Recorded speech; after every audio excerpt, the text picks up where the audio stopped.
the mission, the Western Protestant mission to China, started in a way through a guy called Hudson Taylor. You all know that.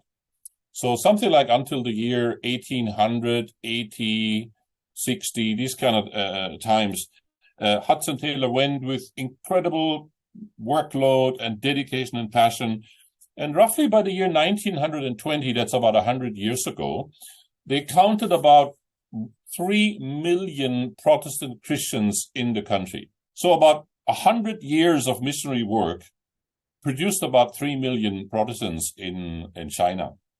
And then came Mao Zedong, that communist dictator that you all know, with the Mao Bible, and he basically saw the Christians as his main enemies that needs to be eradicated. And he listened very carefully to what the churches and what the missionaries were saying, that they are essential about it. What is most important to the churches? And he found out it's basically 3 things. Number one is a pastor, a solid pastor, typically a sort of a senior pastor at the top of a religious pyramid, pastor, sub-pastor, elder, and then somehow down there, the little sheep and the flock.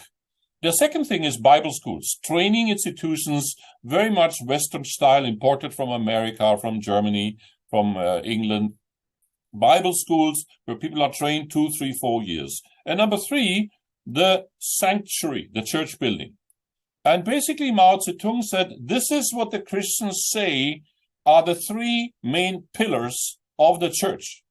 Let us go and grab those pillars and take them away from the church, and we will smash the church, pull its plug, finish it forever. Let us take the 3 holy cows from the Christians.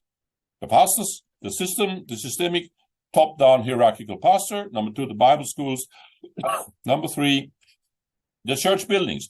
And he basically nationalized them. He threw the pastors in jail. Some of them were killed. The Bible schools were obviously closed and turned to some communist warehouses, and the churches were seized as well. Friends, do you know what actually happened? When Mao Zedong did exactly that, taking his clues from the church, from the missionaries, finding out what is the core thing without which the church cannot live, cannot breathe, cannot grow. Pastor, Bible schools, and church building. Right? Are you still with me? When he took that away, what happened? Well, the truth what happened is that the very opposite happened of what good old Mao Zedong has planned. Instead of crushing the church, he released a virus. From that moment on, 1920 onwards, the church exploded in numbers. Within about 30 years or 40 years, from about 1920 to 1960, the church grew from 3 million to 60 million. 60. That means he took 100 years with all the Western systems, pastor, Bible school, house, church house, took 100 years to reach 3 million people. And then when everything of these 3 things were taken away from Mao and his communist friends, within only 40 years, the church multiplied by the factor 20, from 3 million to 60 million. What went wrong?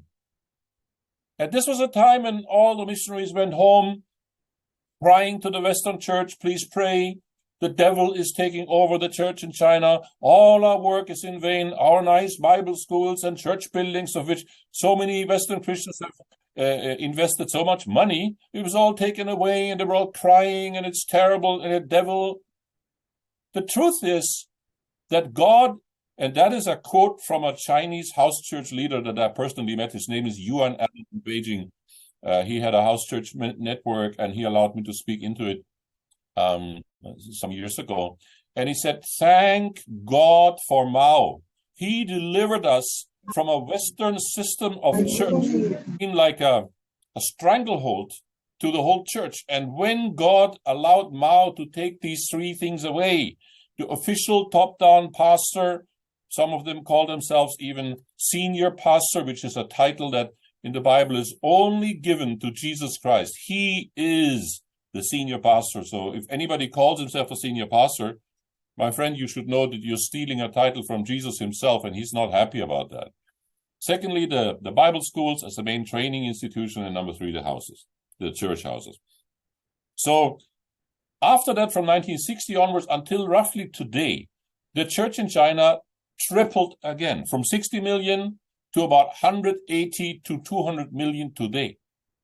And you should really think of what went wrong in China. And the answer is nothing went wrong. Somebody came in there and delivered the church from systems and structures and mindsets and concepts that actually came to say, hallelujah, they're from God, and we all have to do it, and we have to build the pastors, build the Bible schools, build the church building like crazy. But the truth is that this was crazy. It was crazy to do so. That I believe a lot needs to change, and I think Ezra has recently mentioned Rick Joyner, and Rick Joyner and we have done a number of conferences together. And I remember Rick was once saying, as a prophetic word, he said, God told him that God is changing the church to such a degree that more than 90% of what the church is currently doing is wrong and needs to be changed.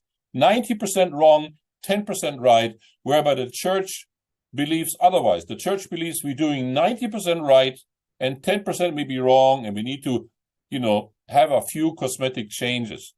I believe at that point, Rick was actually right, that God is changing the expression of church completely.